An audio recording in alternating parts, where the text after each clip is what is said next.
Hello बच्चों, आप लोगों का जो है गुरुकुल क्लासेस में स्वागत है।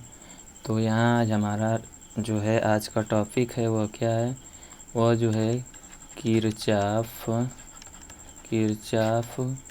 का नियम किरचॉफ का नियम तथा जो वैद्युत विभव है, वैद्युत विभव में जो है वैद्युत विभव या इसको मतलब कि वैद्युत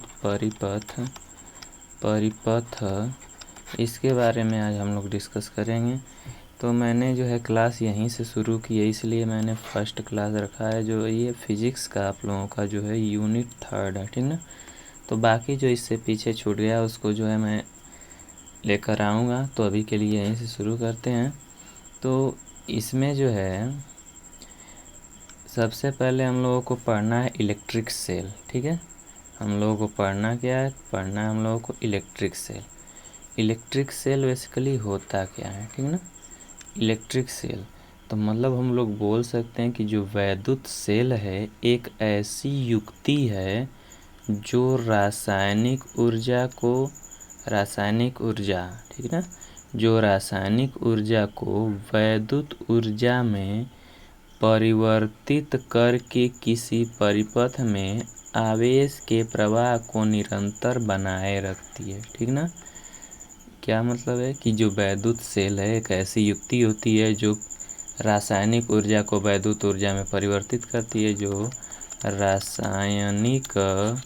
रासायनिक ऊर्जा को किस में परिवर्तित करती है, रासायनिक ऊर्जा को वैद्युत ऊर्जा में परिवर्तित करती है ना। मतलब ये जो है रासायनिक ऊर्जा को वैद्युत ऊर्जा में परिवर्तित करती है, ठीक ना। वैद्युत ऊर्जा में परिवर्तित करती है। कैसे, देखिए सेल के अंदर जो होता है, सेल पता है कि सब वो केमिकल या रसायनों से मिलकर बना होता है, ठीक ना। तो मतलब कि रासायनिक ऊर्जा वो हो गई, और जब उसमें से जो है इलेक्ट्रॉन फ्लो कराया जाता है तो क्या होता है कि उसके कारण जो है आवेशों का प्रवाह जो है निरंतर बढ़ता रहता है, ठीक ना। तो मतलब हम लोग बोल सकते हैं कि वैद्युत सेल एक ऐसी युक्ति है जो रासायनिक ऊर्जा को वैद्युत ऊर्जा में परिवर्तित करके किसी परिपथ में जो है निरंतर आवेश के प्रवाह को बनाए रखती है, ठीक ना। आगे दिया इलेक्ट्रोमोटिव फोर्स। इलेक्ट्रोमोटिव फोर्स मतलब इसको हम लोग कहते हैं विद्युत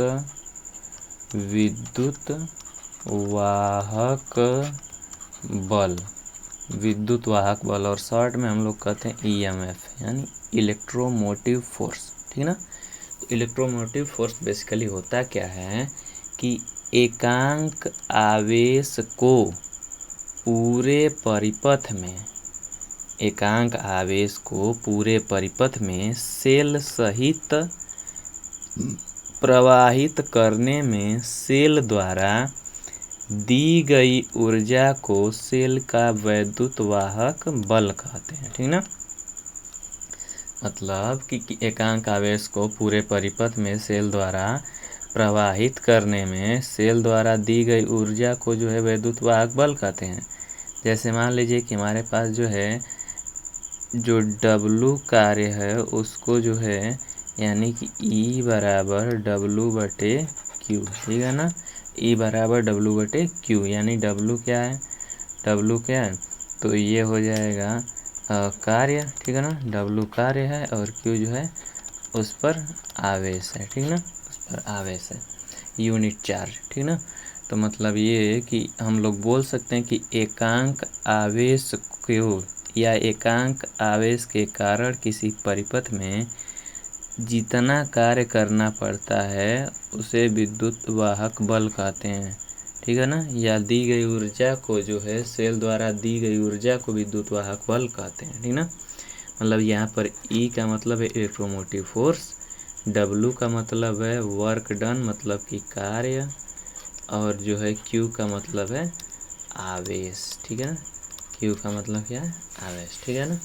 अब इसके आगे जो है देखिए, अब जो यूनिट होती है उसकी क्या होती है, जैसे कि अभी आपने पढ़ा E बराबर W/Q। W का मतलब जूल और Q का मात्रक कूलाम, ठीक ना। कुल मिला के लिख सकते हैं जूल प्रति कूलाम, ठीक ना, जूल प्रति कूलाम लिख सकते हैं। मतलब ये देखिए, यदि किसी परिपथ में 1 कूलाम आवेश प्रवाहित करने पर सेल द्वारा दी गई ऊर्जा कितनी हो, 1 जूल हो, ठीक ना। 1 कूलाम आवेश प्रवाहित करने पर एनर्जी कितना हो, 1 जूल हो, तो सेल का विद्युत वाहक बल कितना होता है, वो भी तो 1 वोल्ट होगा ना। 1 वोल्ट होगा, जैसे कि अभी आपने लिखा E बराबर W/Q, ठीक है ना। मान लीजिए कि Q बराबर हमने 1 जूल लिया, एक कूलाम, ठीक है ना। तो E बराबर कितना होगा, W, ठीक है ना। E बराबर कितना हो जाएगा, W, ठीक है ना। या तो मतलब एकांक आवेश में जो है जो विद्युत वाहक बल होगा वह किए गए कार्य के बराबर होगा, ठीक ना। या Q बराबर भी 1 कूलाम ले लें और W बराबर भी 1 जूल ले लें, तो E बराबर कितना हो जाएगा, 1 होगा, ठीक है ना। तो वही लिखा है कि किसी परिपथ में 1 कूलाम आवेश प्रवाहित करने पर सेल द्वारा दी गई ऊर्जा 1 जूल होती है, ठीक ना। तो विद्युत वाहक बल जो प्राप्त होता है उसे कहते हैं वोल्ट, ठीक ना। अब देखिए, सेल का जो विद्युत वाहक बल सेल के अंदर जो होता है निगेटिव होता है, ठीक ना, और बाहर जो होता है इलेक्ट्रोड की ओर निर्देशित होता है, ठीक ना। सेल का जो विद्युत वाहक बल है वह, मान लीजिए कि ये सेल है, ठीक है ना।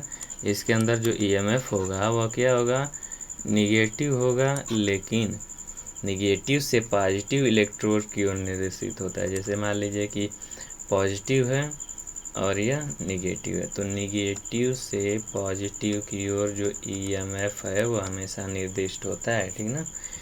EMF जो होता है हमेशा निगेटिव से पॉजिटिव की ओर निर्दिष्ट होता है। इसके बाद देखिए टर्मिनल विभवांतर। टर्मिनल विभवांतर क्या होता है, टर्मिनल विभवांतर, ठीक ना। तो टर्मिनल विभवांतर क्या होता है कि किसी परिपथ के 2 बिंदुओं के बीच एकांक आवेश को ले जाने में किया गया कार्य टर्मिनल विभवांतर कहलाता है, ठीक है ना। टर्मिनल विभवांतर सबसे पहले क्या होता है, टर्मिनल विभवांतर जो होता है, टर्मिनल पोटेंशियल, यह क्या होता है कि किसी परिपथ के 2 बिंदुओं के बीच एकांक आवेश को ले जाने में किया गया कार्य होता है, ठीक ना।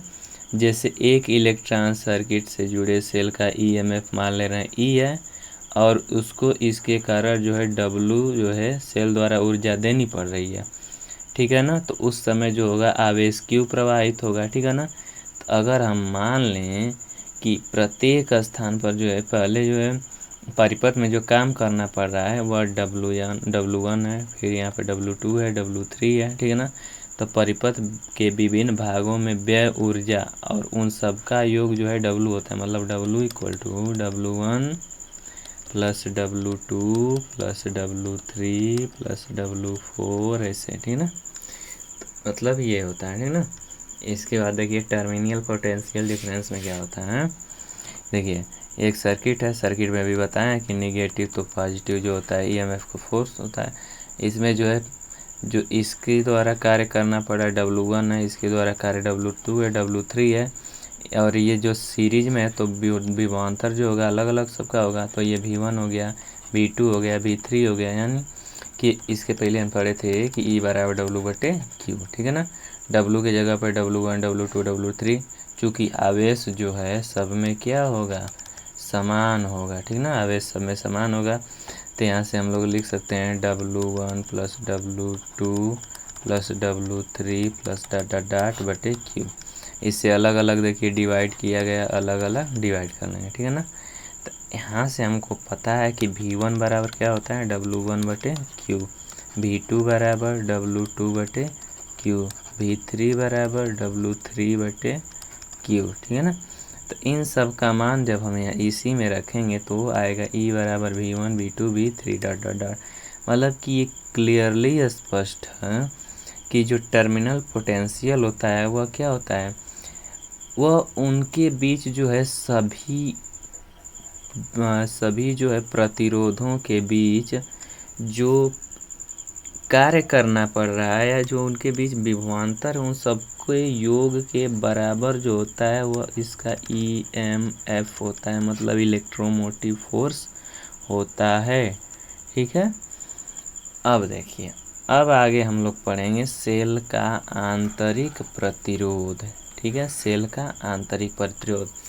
अरे भैया, जब सेल है तो उसका कुछ ना कुछ आंतरिक प्रतिरोध तो होगा ही। मतलब कि आंतरिक प्रतिरोध का मतलब उस किस केमिकल से बना है, उसके अंदर जो है करंट का फ्लो हो रहा है तो उसको फ्लो होने में रुकावट क्या आ रही है, तो ये सब जो है उसका आंतरिक प्रतिरोध हो जाए। मतलब देखिए, जब हम किसी सेल की प्लेटों को तार से जोड़ते हैं तो तार में वैद्युत धारा सेल की धनात्मक प्लेट से ऋणात्मक प्लेट की ओर प्रवाहित होती है। ठीक ना, तार में जो वैद्युत धारा है धनात्मक प्लेट से जो है ऋणात्मक प्लेट की ओर प्रवाहित होती है। ठीक है, और सेल के अंदर जो है ऋणात्मक प्लेट से